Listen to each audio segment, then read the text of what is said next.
guys? I'm ready to go live. That's Wow. the difference. That is a big Now we're difference. live. We're live now. Yes. We say goodbye to Elliot. Bye, Yeah. Elliot. I can actually do a yo today, which is Yes.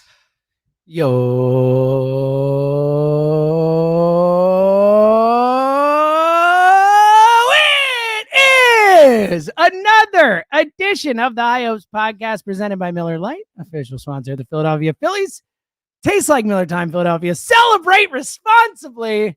We're celebrating a little last night. How about a sweep? We swept the Rays. You know, biggest series win over the Rays ever, I think, probably. Per usual, they gunned down a guy at the plate. How about Aramis Garcia? Who knew? Now we had to dribble up the third base line. 12-year. Oh, I see. That's good. Good work.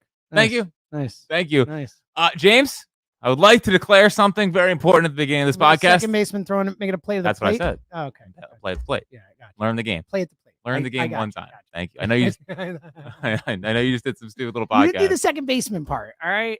I said to play at the plate. Well, it could have been even better if you said a second baseman. Oh, my God. More special. Listen, enough of the jokes. Jesus. You're right.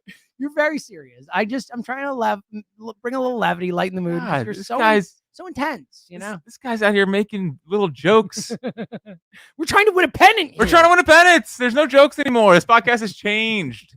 No laughs. No laughs. No smiles. Hold on, Yeah, I gotta rein it in. Thank you. I'm not Rein good. it in, pal. No smiles is not my special. We're gonna get more analytics. Oh, God. All the What do you want? analytics. We're trying to give the people what they want. Yes. Gotta give the people what they want. Yeah. But I want to declare something at the beginning of this podcast. Okay. Very, very important. Coming in hot. Thank you. I'm really happy. I'm really happy. Oh, no laugh. Sorry. Yeah, no laughing. Sorry, I'm happy you're happy. I'm like, It's really good to hear. it was tough sledding, you know. And I'm sure you saw me around the office. It's like, did his puppy pass? Yeah, you didn't have your usual, Right. effervescent kind of vibe to you. The usual upbeat. Yes, you know, bubbly is really bubbly. the word I think about when I I see was Jack even talking to Richie today. Me and John Richie had a breaking it up, conversation. just chopping it up. Just you know, Talking football. yeah. Well, he's always threatening to fight me, which I know. think is interesting. I know the one. So inside baseball, one time, I believe it was during the pandemic when we got food brought in for us and all that, Mhm. which was very nice. Yeah, we're coming into work. Well, I for think 2 one weeks. time we had sandwiches ordered, Yes. and somehow I think you ate the sandwich. It was supposed to be John's sandwich, House. and I'm pretty sure he's never forgiven you. Again, like I think he's never forgiven you for it. Like it's still like if there's food around, I'll be like, did Jack take it? Yep. Or, yeah, And that was it's stuck with him. that was old Jack. I don't know if you're aware. It's currently Slim Jack season, which has been phenomenal. look at you. You are So, looking pretty slim, looking good. No big deal to me. Running all those miles. But so I never played in the NFL. Want that out there. I didn't even know where I should go with that. But like when Richie came in the studio asking if I ate his sandwich, I felt what linebackers like. I felt what they felt. He came in I was- so hot. I was terrified. I honestly, I was terrified for you watching. Thank you. Well, the backstory also is that they were just ordering generic food. They were. It wasn't specific orders. No, it wasn't. So- Richie claimed a sandwich that might not have actually been for him. Yes. so to speak. Although his name might have been on it. But nevertheless. Semantics, buddy. Nevertheless. No, I'm just so happy. Like they're on a good they've they're winning more than they're not. They're on a good streak here. They finally are beating up teams that are pretty good. Like the Rays aren't world beaters. They're not like the last couple years Rays. They're solid Well, baseball, and around you- 500 or whatever. And they're going to be able to pitch. I mean, like if the Rays are Dudes who throw 100, just bring them out. and by the way, I mean, the way the Rays play would drive people here insane. Oh my God, dude! It's get guys who throw hard and figure it out, and get guys who hit home runs and walk and figure it out. Well, and like especially with Shane Boz yesterday. Oh yeah, Like 78 pitches, he's retired like 1 million in a row, and they're like, "Yeah, you're out. Like we got to get you out of this ball game." Furious, yeah. And like Kevin Cash would be like enemy number one on, even though he might be the best manager in the sport. they would have to move the team. Yeah. Like it's as simple as that. They would like they could win 2 World Series, and people are like they can't win playing this way. That's what we would be dealing with. I need small ball. Yes, that's it. But I've talked about this on the final lap the last 2 nights. But like Fransky's had this stat the other night, and it's like watching the Rays play. Like it's like of course they're awful. So the Rays, runners in scoring position stats have not been kept since 1969, or they started in 1969. They began in 1969, right. And the Rays are the 5th worst since this Rays team this year. You mean? Wow. In baseball history. Oh my God, you want to talk about it's all we would hear about every single day. It'd be like, they can't hit runners in. I mean, the small live and die by the home run. So they are, and it made sense. I mean, how many times they had runners on third with like no outs? It was unbelievable. Yeah, I mean, Wheeler, it felt like having 4 times last night. It was remarkable. Yeah. So, like with no outs. Like I know. With the 2 leadoff triple or with the 1 leadoff triple. Yeah. Couple leadoff doubles. Didn't score. Yep. Appreciate it. So appreciate it. So like they've obviously studied the ship. They're playing like the right way heading into October. They're getting contributions from a bunch of different people. I think if this ends in the way that we hope it ends, I think we can look back at these injuries as a positive. Like it got a lot of these guys off their feet for a little bit. So they should be the most fresh. Well, assuming we get everyone back and good to go. Yeah. Now it seems like we're moving in the right direction. It does. Like Bohm's going to play tomorrow. Rehab star or Bohm's going to be back tomorrow? No, but I mean, they say Rob Thompson said he's going to play. Wow, I didn't realize he's going to be back tomorrow. So Real Muto's going to play. Wait, no, I lied. I definitely lied. I meant Schwarber's going to be back tomorrow. That's what 100%. I was saying. I'm like, what? Isn't Bohm still on the IL? Yeah, Schwarber was supposed to be in the lineup yesterday, scratched late, but should be good for tomorrow. And Real Muto's going to start game 1, so which is huge, which is big. So Bohm, sorry, is still on the shelf. That's what I was surprised by. Yes. Yeah, okay. Yes. So, but still huge to get that back. I mean, the Schwarber thing in the moment, it's like, come on, man. Like, no more. No more. Don't even take a lead. Just stand on first base. If this is what's going to happen. I mean, seriously. Where are you going? Right? Why are you even thrown over there? You know he's not going anywhere. No, that is learn the game. He almost got picked off. He did. Like I actually before the replay, I thought he was out. Yeah. So, like I just like they're we talked about the resiliency. Like we wanted to see the resiliency. Well, the way they're playing with the injuries, they're not lighting the world on fire. No. They scored 9 the other night, which they won 3-2. Like that's how you got to win baseball games. Yeah, it was 2-1 runs, and they put them 9 runs in the other game. Yeah. Right. So it's how you have to win some games, and I just they have completely righted the ship, and the way they talk and the camaraderie that I think we're seeing, like they should have earned your trust back a little bit ago. But I think that the way that they especially have played the last week and a half, 2 weeks, I think the trust should be totally regained. It's exactly what you talked about in the midst of really towards the end of it, as it was going on for longer and longer, that stretch. You were like, my only worry is I just don't know if they can get back to what they were. I don't know if they can flip that, switching it back. And I'm with you. It seems like obviously there are question marks. Can Harper hit the ball at the ballpark when it matters and things like that. But for the most part, it looks like the team we saw at the start of the season, they've won a lot of games recently. I mean, 8-2 in September. Yeah. And they're something like, 17 of 22 or so, I don't know, 16 of something like that. Because they were 11-13, won the next 2, lost 2, and then won 3. So they're somewhere in that range. So they've won 9 of 11, 14 of 18, 19 of 27, and 23 of 36. Somewhere in that range. So I mean, they've been playing really good baseball. Like they're numbers wise kind of back to where they were to start the season. And I think the thing that we've talked so much about, and obviously Ranger is still the question mark with it, but it's the pitching. Like we have talked so much about if this team is going to get where we want them to go, as you phrased it before, if it's going to happen the way we want it to happen, it's going to be because they have the best starting staff in baseball and because they have a bullpen that is the best we've seen during this run. And it's feeling that way. Like Alvarado last night, man, like is Jose, he might be back. Like you add Alvarado to Kirkering is a freaking stud right now. Like Hoffman and Strom fully back in the trust them with my life tier, like good to go.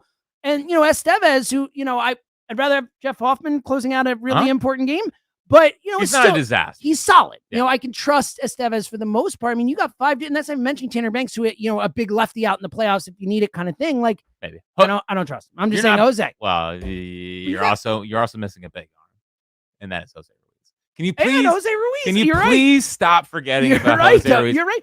He was Independence Blue Cross Philly of the Week 2 weeks ago. Okay, like that means something. When we needed it too, right? Yes. Yeah. I'm really bullish about where they're at from a pitching perspective. Something you've been saying for a while now, and I was a little resistant because of Rangers history, and who knows if he can reestablish next couple of weeks. But I think Sanchez has to be your game 3 starter at this point. He has to, or game 2 at home. Seriously, no, it's they won't do it, but it's an interesting angle. I think the key right now, and the Alvarado really being the one that has kind of gotten back. Yes. I think you just have to feel great about where the pitching's at. Well, I mean, again, there's there's no Kimbrel. Like, there's no. That's it. That's the guy. Like, even Estevez, who does allow hard contact. Like, I don't feel the way that I felt when Craig Kimbrel was coming into games. No doubt. And like Kirkering hit a rookie wall last year. Like he was put into some huge spots for a guy that was in single A to start the year. Insane that he was in those spots, especially towards the end when we saw it and he kept being put back out there. It's like he doesn't have it right now, and it makes sense. Yep. And the good part about where they're at pitching wise, at least starting rotation, in the starting rotation sense, is that I think like the Chris Sanchez, I think they trust more to go deeper into games than they did last year. So like rather than having to pull him after 2 1/3 or 3 and like just gouge your bullpen, like I think between Nola should give them pretty good length. Wheeler, obviously, like we know what Wheeler is. And then with Sanchez developing into the guy that he's developed into, like I don't think we're gonna get stuck in those spots where it's like we got to yank him after 3 or yank him after 4. And even Ranger, like we'll see what happens to Ranger. Like he just looked, the stuff just looked flat, like incredibly flat. And the velocity's down and the stuff looks flat. It's like both things. So I don't know what they're gonna do with him. He's obviously the 4, but without a doubt. But he also gives you versatility because he can pitch out of the pen, totally. which but it's like. But he's also this ice in their veins playoff guy when it matters most. You trust him, so it's a really the Ranger thing's interesting. My one worry is that Rob Thompson does the Rob Thompson thing, and it's like, well, Rangers are 3 because he's our 3, and I trust him. When it's like, man, like adjust. Well, unless they think Sanchez is better out of the bullpen. Like, I mean, I'm just why saying. would you think that though? Because he throws harder. And I know. Okay, that's fine, but honestly, you don't not better. Like you don't need either out of the bullpen. In reality, you'll just be like, all right, you're not going to start the guy. They're going to go to the pen. Like we just talked about. We got 5 relievers we trust. Like I agree. I want all 5 of those guys in before a Ranger, or I mean, not necessarily Ranger because we've seen him out of the pen, but like I don't want. But also coming in. Even the 22 pen. I mean, that was Robertson, Alvarado, Sir Anthony, and I know that's my point. We haven't had any of these guys. Like I just feel I want my great relievers to pitch in great reliever spots. I agree. So I just worry that because he's Ranger Suarez and because he's been there and he's been the 3, that they might go to him even if Sanchez is the better option. Well, and the other thing is that he's also done this he's done this in September the last 2 years, whereas ERA in 2022 was around 4.5 and last year was over 5, I believe. Another, which makes it like a little bit tougher. And yeah, I obviously would not do it. Like I want Sanchez starting game 3. But there's definitely a part of me where it could happen, yeah. And it's Ranger. Look, it's Ranger in the playoffs. I'm not gonna like freak out. Like I do. We've talked so much about the ice, and I believe in all that. So I need to see Ranger from a stuff perspective look somewhat like the guy we saw earlier this season. If I'm gonna give him game.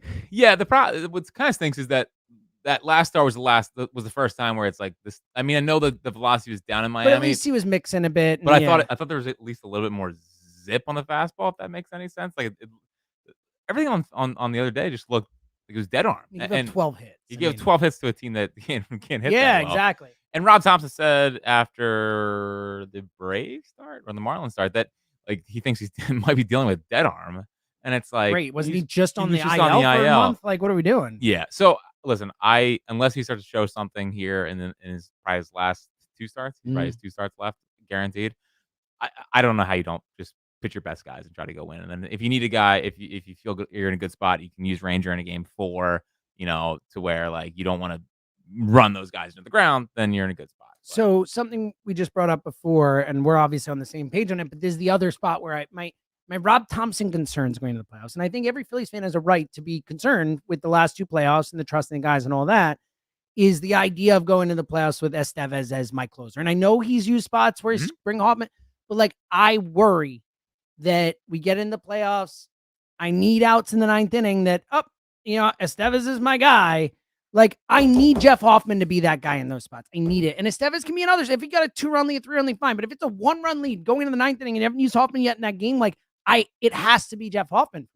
Yeah, and I think it will be. You think it will be? That's what I'm asking. I think the only way it's not is, again, if Hoffman has to get used earlier. Or if, like, all right, let's say they're playing the Dodgers. Right, and the 8th inning is Mookie and Fred. Yeah, I get it. Ohtani. It's a lineup thing. I agree with that. Like, use them against the best hitters, but like at the end of the day, my point is I need Jeff Hoffman to be the guy that they trust most in the biggest spot. And I think they do. I think he's clearly their best reliever and someone that they trust in any situation. Now, I mean, he's phenomenal. I mean, the interesting part to me too is like I think Kerkering's developing into last year's. I think Kerkering, exactly, dude. Like, if you need a strikeout, like, I trust Ryan Kerkering to go in there and get you that strikeout, to get you those outs. I mean, he has been freaking awesome. That was he's had a lot of clean innings, since he's been brought up, and he hasn't really been pushed into like a fireman role. Yeah.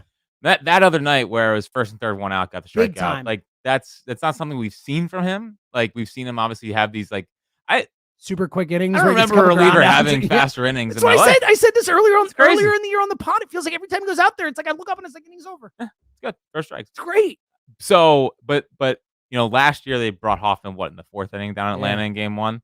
So I think Orion's developing into that, which is huge because they need someone that can get a strikeout because of their guys in the bullpen that can get strikeouts. Alvarado, at the current juncture, looks like he can, which is incredibly exciting. 1 week ago, not so much. But we are small sample sizemen. Yeah, he looked great. He's back. I'm sad. It was a high leverage spot. He was great. What else do I need to see? Hey, glass half full. Yeah. This is gonna be the most fresh he's gonna be heading into the postseason. It's actually really. I do like that angle on it because we've seen him. Like hopefully we'll get to see a few more innings and we feel good going into the playoffs. But like he has petered out, each of the last 2 years in the playoffs, particularly 2022. Like he just ran out of gas, and it made sense. Yeah. So, but they of the guys that I trust to come in and get a strikeout, Hoffman's number 1, but he's obviously an 8th, 9th inning guy. Yeah, and he's just the one you trust the most. Period. Estevez is not a strikeout guy. It's Kerkering and it's Alvarado that if it's tight and you need a strikeout, bang, like there goes.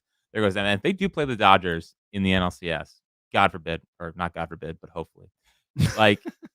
He is going to be so Alvarado becomes massively important. But Alvarado might have to come in like the 6th. Tani and Freeman are monsters. Yes. Like those are such important, and there will be spots in those games where those guys come up in big spots, and you're going to want Strom you're going to want Strom in the biggest spots against those guys. But if Alvarado, to your point, in the 6th inning, a big spot where Otani comes up, if you can use Alvarado there and save Strom for the big spot in the 8th or whatever, or 9th or a tie game or whatever when they come up, and that's where I think the Ranger thing comes into. Yeah, is you could be in that spot. If they have to use Alvarado one night and they don't want to bring it back the next night, it's a fascinating thought. Well, and the difference between postseason baseball and regular season baseball is obviously the off days. So that's where you can bring them in because if you want to start them, you can still do that. That's what they did in 2022. But I'm trying to think of all the teams left. Obviously the Dodgers have the most dynamic lefties, but the Padres with Merrill and Cronenworth and Profar. Mm-hmm. Now, obviously, they're big guns. Machado and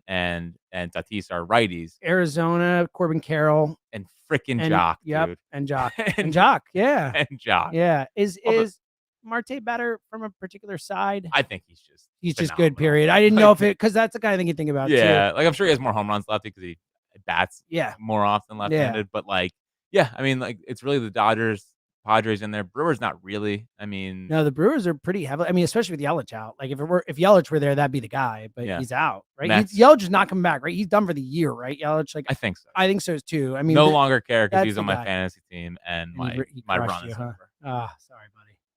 It's okay. Yeah, it was not. This was not the year. It was a magical run. All runs have to end at some point. It was a building year. Yeah, this is your 2012 Phillies. 2016. I like that. It's good. Yeah, we got back quicker. Yeah. Well, I did. I missed the playoffs, and then I got Jackson Holloway and Churio, and next year's their year. I might have to name my second son Jackson. I call Jackson. Well, we did come across a potential strong name though. So I sent you this. I didn't realize.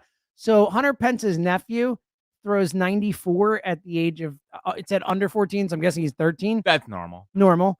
His name's Striker Pence. Yeah, and you were like, Striker and Walker, let's go. Yeah. I mean, it does work. Striker, Walker. Well, it might have to be one of those situations, and I'm not sure how Jill would feel about this, but where she decides we decide on the name, and then I just change the. Yeah, you just change the birth certificate when she's out of it. She just gave birth. Honey, I got it. Don't worry. And then all of a sudden, his name's Striker. Striker. Walker and Striker. He's strong, dude. I think.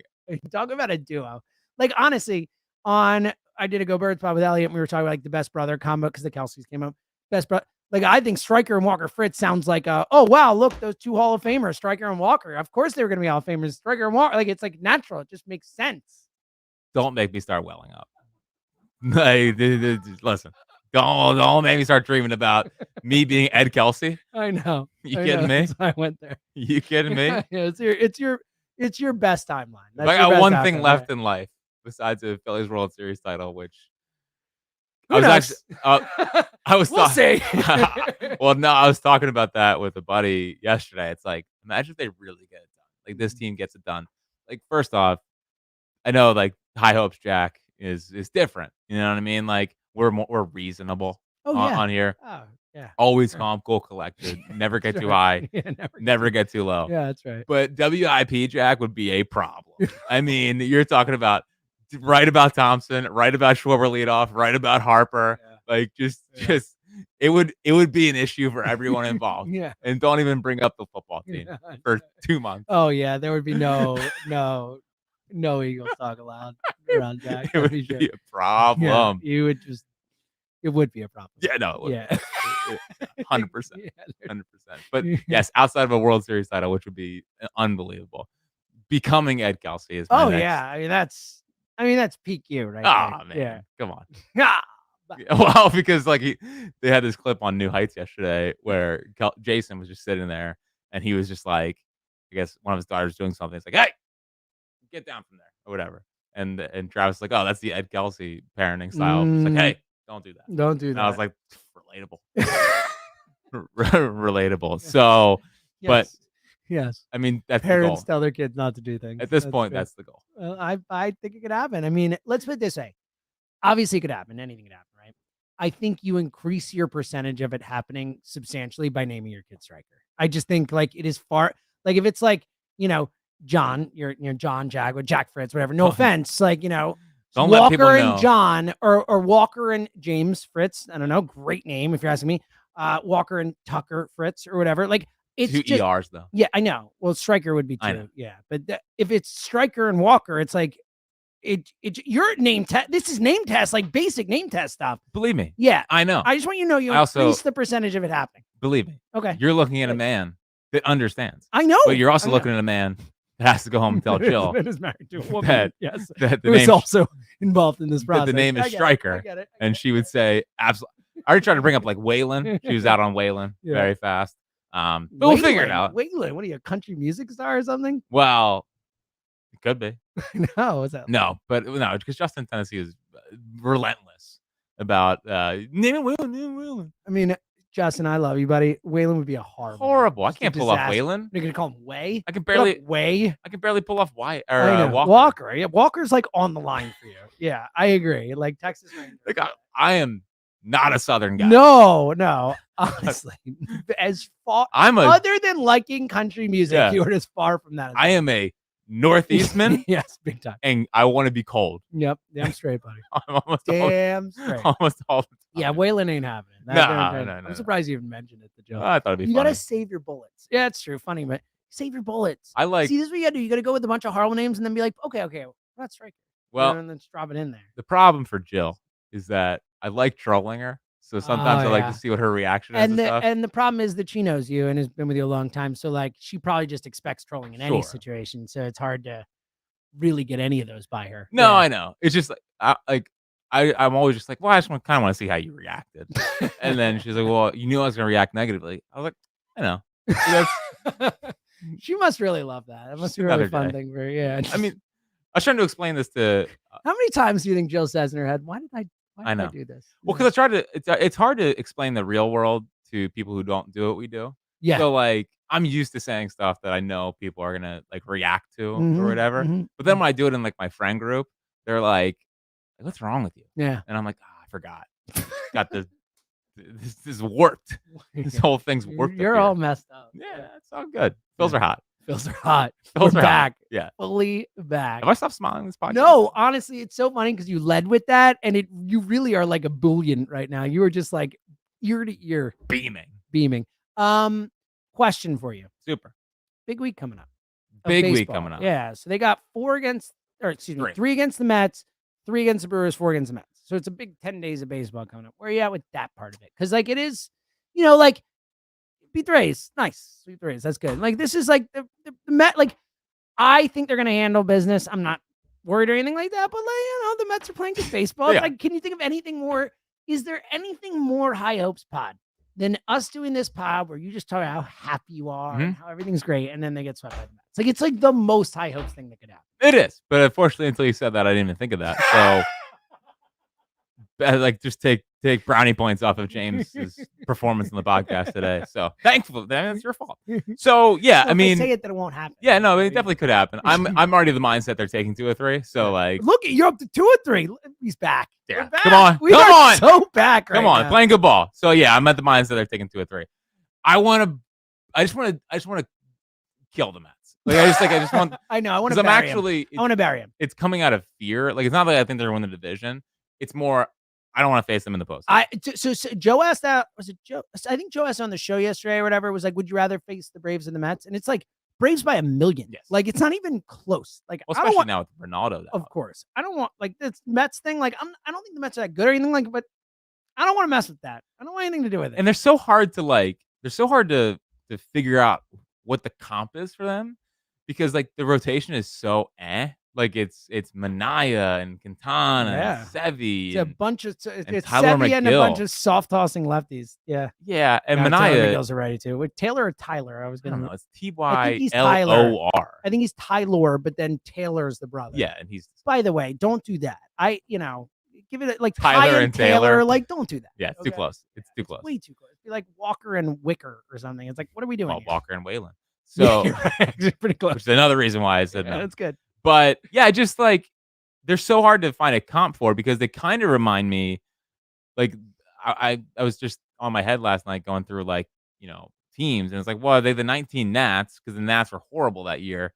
But then you look at the roster. Nats were so much more talented. It's like Strasburg and Scherzer and Pete Corbin and Soto and Soto, yeah, exactly. like Turner. Yeah. So, like maybe the 21 Braves. Yeah, 88 win team. I mean, look, we talk all the time, like Soler, Rosario, and Peterson, where they're like best players in the playoffs along with Freddie. Like that's an interesting one. Little bit. That's kind of similar. Yeah. I mean, I think it's a really good comp actually. Like, as far as it could go. Like their best pitcher was what, Fried? Yeah, Fried. So yeah, it's just they're a hard team to kind of figure out. I keep waiting for them to kind of die off, and they're just not. Lindor yesterday breaks up a no-hitter in the 9th with a home run, and then they scored 5 more after that. Yep. So the OMG thing terrifies me. The Grimace thing terrifies me. Cocky Mets fans, they terrify me. Like I keep waiting for the Mets thing to happen, and they haven't met. Last few years, head to head, I mean, the Mets really have gotten the better of us. At least it's felt like to me, anecdotally. Like we've ended up winning out in the end. But it feels like when we played the Mets, especially a couple years ago when they won the 101 or whatever, it just feels like everything going great. I think I haven't seen them play that well up in City, besides the throw out of the plate. Mm-hmm. It was also coinciding with an Eagles game because I remember watching it in the press box. Was it? Yeah. Okay. Yeah, it was the PhD game. Yeah, I'm sure it was. There it is. Well, and that was you guys in the PhD games, and that's when I was getting relentlessly mocked in the press conference or in the press box of like, for watching the Phillies. I remember that. Well, that happened twice. Oh. But I did watch.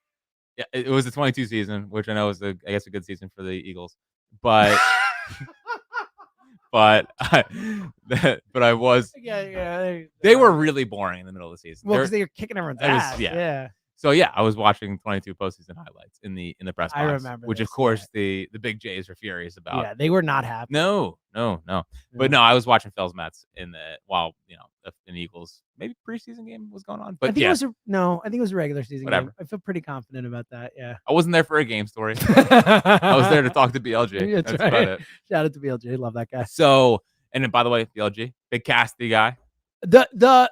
Of all the people I know, the biggest Cassie guy. Well, here's the problem, and this is not to call BLG. Like basically every time Cassie does something, we have a text thread with BLG, me, Jack, and BLG, and we will get like the eyes or something. Like yes. Yeah, and I would never accuse BLG of being a fraud Phillies fan. Wow. Would never do it. Wow. But it's like it's so much easier when you don't live it.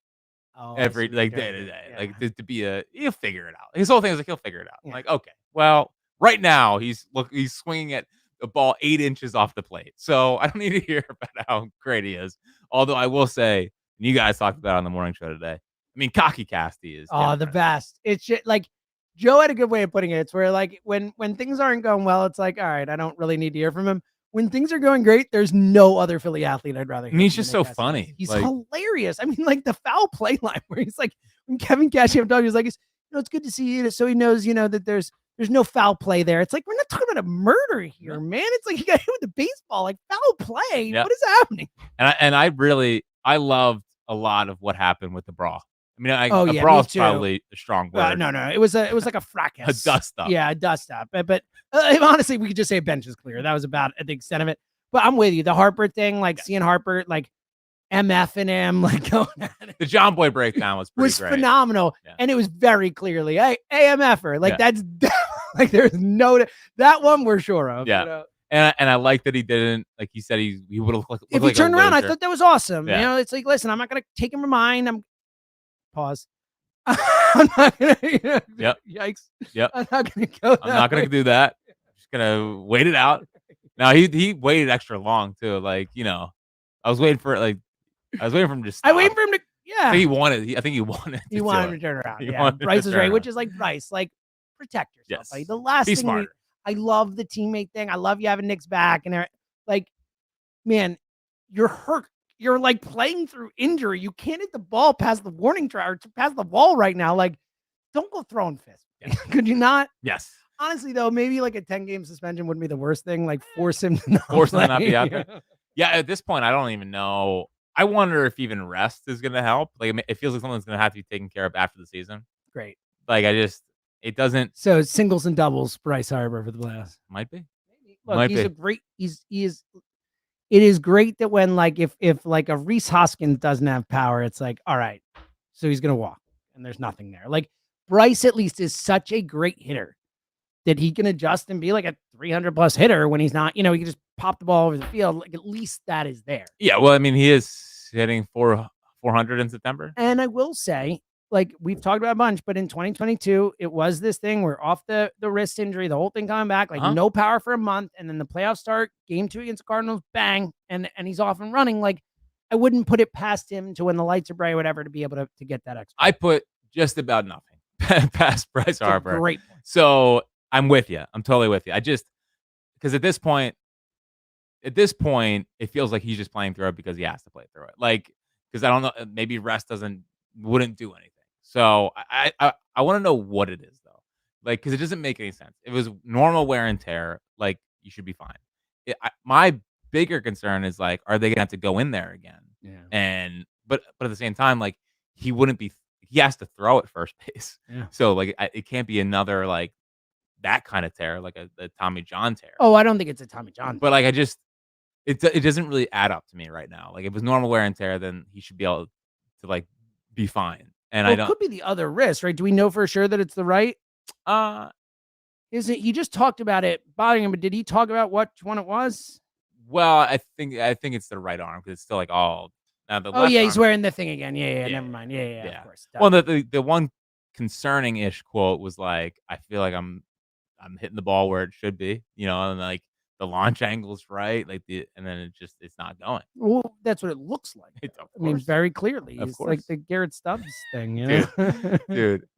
I said this on the afternoon show, but like the Garrett Stubbs ball off the bat, like that's gone, and then it being caught by the right fielder. Unbelievable. It's ridiculous. Like 5 yards in front of the warning track. It's so funny, dude. Yeah. It's again, if you squint, he's Chase Utley. Yeah. Like he. It's just like Chase. I will say it was funny watching because Marchand's not a huge guy. You know what I mean? Marchand's not as small as Stubby, but he doesn't look big back there. JT looks big back there when he's catching. Yeah. It was weird watching Garcia last night, or the last couple nights or whatever. I guess Stubbs been before, but the 2 times Garcia's been out there where it's like, oh, he's a huge guy back there. Yeah. But he's not JT. It was just weird seeing because I'm so used to if it's not JT, it's our little guy back there. Little guys.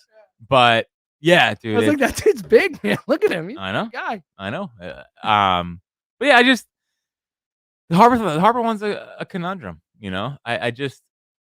I think this is what we're getting, and I hope that he can find the power again. But something feels off here with like, well, why can't like if it's normal wear and tear, then why can't a couple of days off just get you back right? And it makes me worried that this is gonna be something that they're gonna be dealing with after the season. Yeah, well, I'm much more worried about it for the playoffs than after the season. I know. I get your point. We want the ultimate prize. Yeah, exactly. And look, it would be so Phillies for like them to win it the year that Harper can't have the ballpark and he's just like ripping singles around. That's what everyone wanted. No more home the Nick runs. Foles thing. Like again, no one thought that Nick Foles would be the quarterback to bring a Super Bowl finally bring not just that, Nick Foles like outplaying Tom Brady when he throws for 505. Like none of us thought that was gonna happen. So I'm hoping it's one of those. All right. Take back. So I was talking to Larry Boa the other day. Can I just jump in real quick? A lot of name drops from you this pie. John Ritchie and Larry Boa. And then they're like, oh, let me think about how many famous people I could talk about hanging out with and talking to. So go ahead. No, so I was talking to Larry Boa. And he was talking about how like the 1980 team, when they were going down the stretch or whatever, maybe middle of summer, he was like, yeah, all we heard about was 1964. Like, you guys are going to do it, whatever. And I think that developed the chip on their shoulder. And it just made me believe even more. This might be the year. I like it. There's a lot of 64 comparisons with this team. Yep. And, that team also went through, the 80 team went 3 months of playing 500 Can we also baseball. say officially not the 2023 Eagles? They're not. They're not, thank God. My least favorite thing that happened all year was having to re-talk about that with this Phillies. I hated it. I know, but they were looking. No, it was fair. Yeah. I hated that it was fair. I Yep. hated everything about it. Me too. But the 80 team, I mean, they went 3 months of playing 500 baseball. They did. And they also had, for them, I mean, they had the 90 whatever years of a franchise. Oh, they had on some the back. different. And they pressure. also had 76 through 80. Like they had made yeah. the playoffs. They had failed. Like a lot of people believe if they hadn't gotten done that year, that team would have been broken up, at least to some extent. Well, Really Carpenter said exactly before the season. Yeah. Basically, So, that's what it was going. So there was a lot on that team, and then they really obviously came through with it. And, Angelina brought this up because he was. Shout out. Of course, Mike. like, I was like. Oh, does he remember the 1964? I'm sure I wouldn't be shocked. Well, he looked at the box score once and he could tell you every hit that every person had. Or well, he was like early in the year. He's like, this has to be the best team since '76, and I was like, what are you talking about? He's like, well, they got off their. I was like, all right, relax. Can we just stick it to the teams? Stick it to like the teams that we know. We're all sitting there like best team since 2011, right? And it's like, yeah, and it's like not as good as '76. All right, he's a big Dave Cash guy. Easy. But he mentioned like the two teams that have won a title for the Phillies both went through like massive midseason struggles. I mean, again, the 80 team, 3 months of 500 baseball. The 08 team, a 3-11 stretch to end June and like a 6-week power outage. I mean, this team's going to win more games than the 08 team. Yeah. I mean, were they 92, right? No, 08, 92? 92 and 08, I mean, this team's probably going to be 94, 95. I would guess. I don't know how it plays out, but like 94 maybe. What, 81, 91? I believe. Anyway. They're either 91 or 92 in 80. No. 08. Similar in 80. Yeah, 91, I want to say. I'm not 100% sure. Should get Mike Angelina in here. I know. Well, 08 was definitely 92. So that one I'm sure of. Yeah, that's what threw me off. Yep. So, yeah, like, listen, they're 88 right now. I just want to see 95 plus. I know it doesn't. I do too. No, I'm with you. I care about it. Now, to be fair, just give me 2. We all know why. Get over 89.5. Right. Got some shekels riding on it. Just very disappointed in Vegas, per usual. Yeah. And we also, can I just say, anyone who didn't bet on them to win the division, shame on you. Bad call. There was like plus 300 odds or whatever. It was like, what are we doing here? Yeah. Speaking of odds, I'm pretty bummed Wheeler won't win the Cy Young. Yeah, it's going to be Chris Sale. It's going to be Chris. And I like it. The thing is too, one of the things that I kind of been banging on before the Sale thing happened was like, all right, this is Wheeler's year. Like everyone knows he got screwed out of it the Burns year. Like he deserved it that year. He's been so consistently top 2, top 3 in the National League for so long. It's like when Embiid won his MVP. Right. Nice. But I mean, no, you're right. It should have been Jokic again. They, whatever. But Chris Sale's never won one either. Like, so he doesn't even have the narrative thing going. Like, Chris Sale has actually been top 5 way more than Wheeler has in his career. I mean, I think Sale's been top 5 like 6 or 7 times or something like that, 5 or 6 times. Like, he's been up there a lot. Like, so you don't even have the narrative part where it's like, it's Wheeler's year. It's Chris Sale's year even more. He has had a longer, better career, sadly, than Wheeler. Chris Sale's not a Hall of Famer, right? So I don't think so, but when I was looking at, like, he has had a lot of top 5 Cy Young finishes. Like, I was shocked how many it was when I looked through it. I mean, first stretch there. So funny you said that because I didn't think about it at all until I was looking at his stats this morning, and I was kind of like, well, dude, I mean, when he's kind of there, man. Whenever Chris Sale can just be healthy, he's like a top 5 pitcher in baseball. Without a doubt. Chris Sale is awesome. I mean, he's so good, man. And just the fact, honestly, like you're old enough to remember. I know I'm always old enough to remember these things. When he started, when his career came up, like, everyone was like, this dude's got no chance. Like, his arm is going to fall off at the elbow. Like, he will not last. He's really lasted. It's pretty amazing. So real quick, he has top 5 finishes for Cy Young. Okay, let's go top 6 because he has one top 6. So 1, 2, 3, 4, 5, 6, 7. That's a lot. That's a lot, man. And he's gonna to be win top one this 6, year. and he's gonna. So today will be 8. This year will be 8. 8 times in the top 6 for Cy Young. That's like Hall of Fame stuff. And I wish I could make a case with the innings, but he's only like 14 innings behind Wheeler, I think. So it's not like that drastic. It's not even like Burns was, I think, 30 innings behind. Well, that was why I think Wheeler should have won it that year when you looked at the full scope of it. Yeah, like we said. We've always said. Like we always said. So it's a shame though, because it's another year. And this one I think it's less of a slight against Wheeler, but it is a shame because like Zach Wheeler should have a Cy Young. I agree. But I'm with you. I would be at this point. I mean, for those who aren't following it, I think what is he 16-3 right now? Yeah. With a 2.38 ERA, leads the league. He leads the league. 16 wins leads the league, which is wild. 16-3 is a good. Oh no, it's great. No, I'm saying not the 16-3. It's a great record. I'm saying the fact I know 16 wins leads the league. It's different baseball. Will we ever see a 20-game winner? Again, it's crazy. It's crazy. Sale's gonna win it, and he deserves it. Unless he get last 2 starts. Rough him up, baby. Rough him up. I don't think it's gonna happen. I don't think it's gonna happen. No, yeah. One of the bigger things that I think happened this series against the Rays is Trey looks really healthy.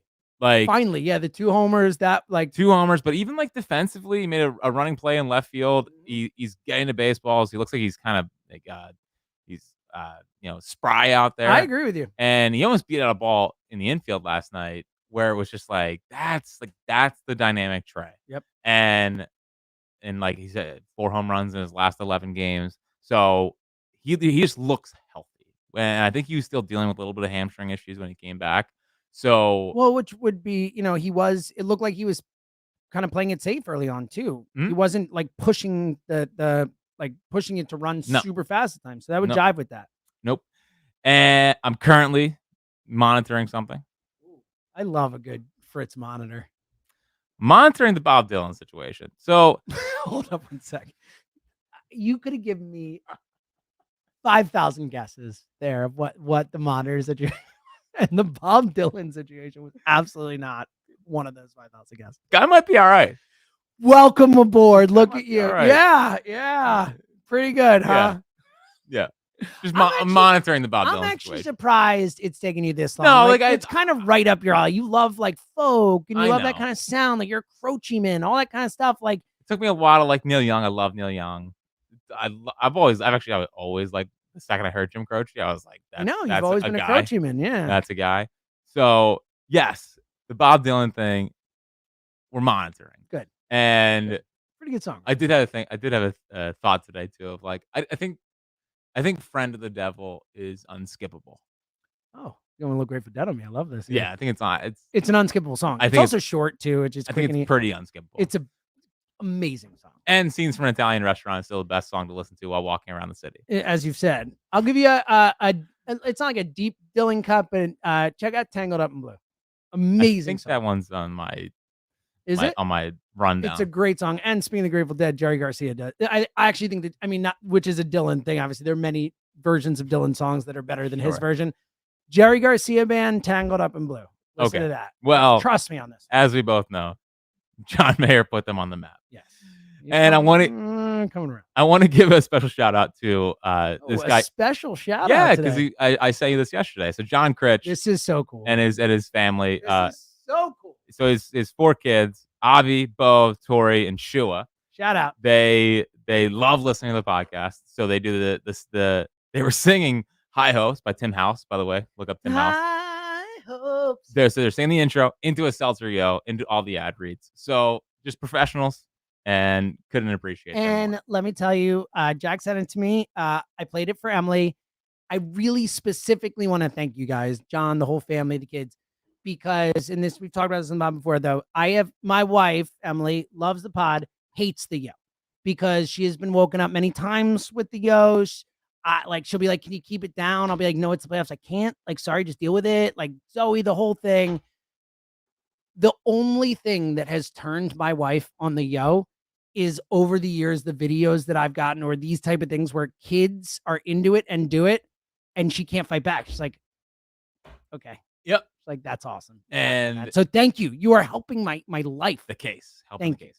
And the other thing is I continue to win the battle against cursing on the podcast. I don't do it. I know. It's over. I don't think there's a battle anymore. I think you just won. Family pod. Even to the point where when I do curse, which I think a few pods ago, it slipped out, I'm like, oh no, I'm so sorry. Think about the kids. Think about the kids. Family-friendly podcast. And now we got Tucker, Mr. YouTube guy over here. I'm like fully out on cursing on the podcast. Yeah. You will never hear a curse on here unless it slips. Way to be a pro. Way to be a pro. If the Phillies win the World Series, I might have. We might have to break it. Bets are off. All bets are off. There would be beers had and podcasts recorded. Jason Kelsey dropped an MFer on the radio today, so no big deal. He is one of a kind. What the best? One of a kind. One of a kind. So that's all I got. And I'm not ear to ear, buddy. Ear to ear. Not that nervous for this weekend. Excited for this weekend. Could talk myself into becoming nervous. Could be nervous like that. Like a couple innings in, it's like, oh gosh. Yeah. But they're in a good spot. So. Yeah, I'm excited. And step on a throat. Yeah. Well, this is it. Look, you can step on the Mets' throat. You can step on the Brewers' throat. Yep. Over the next few games here. And obviously Brewers got smoked last night. Smoked. Was it 14-4? Oh no, that was the Diamondbacks one. Was 14-4. Yeah, Diamondbacks. Are you monitoring the Diamondback situation? Do you know that they've what was the stat I heard this morning? They tied the record for most games with like double-digit runs and double-digit extra base hits or something like that. Sick. Like, yeah, I think they had like 12 extra base hits last night. Super extra base hits. Think about that. Great. Love it. Yeah, Christian Walker's back, 2-homer game. The whole NL playoffs, every team scares me. You agree that? Well, that's what's so different from last year. Like last year, you had like a team like the Marlins, who were, that they were not a playoff team, and big Phillies win, Grand Slam, cool and all that. But like they were not, they shouldn't have been there. This year, you're gonna have 6 teams who's like, there's no 81 and 81 or 82 and 80 team getting in. Like all these teams are gonna be a good, 8 to 10 games over 500. It's legit. Totally. It's gonna be stressful. Yeah. You guys talking about more excited or nervous? I'm definitely in the nervous guy. Oh, I'm more excited, but I get it. Here's the thing: the Diamondbacks will make me nervous. Like honestly, I'd rather play the Dodgers than Diamondbacks. I know that's crazy, but I would. Like I am so out on playing the Diamondbacks. I do hate them. So out on it. Like I want to beat them, so that'd be fun. Mm-hmm. But like, when you do the that's how I feel about Diamondbacks. Yep. That is my official stance on Diamondbacks. Super. Where I'm at. Yeah. Give me the Brewers. I'll take the Brewers. Yeah, please. Like, come on, beat Reese in a playoff series. It'd be great. He is struggling. I know. It's not okay. It's like, oh yeah, we remember those stretches too. He's struggling. All right. We'll be back after the weekend. Big series against the Mets. Sunday Night Baseball next weekend, right? Yeah. Okay. So I messed that up last night. Yeah. That's what I thought. All right. So we'll be back probably Sunday. Or I guess with football, we'll figure it out. Either Sunday or Monday, we'll be back. Until then, here's Fritz and Seltzer.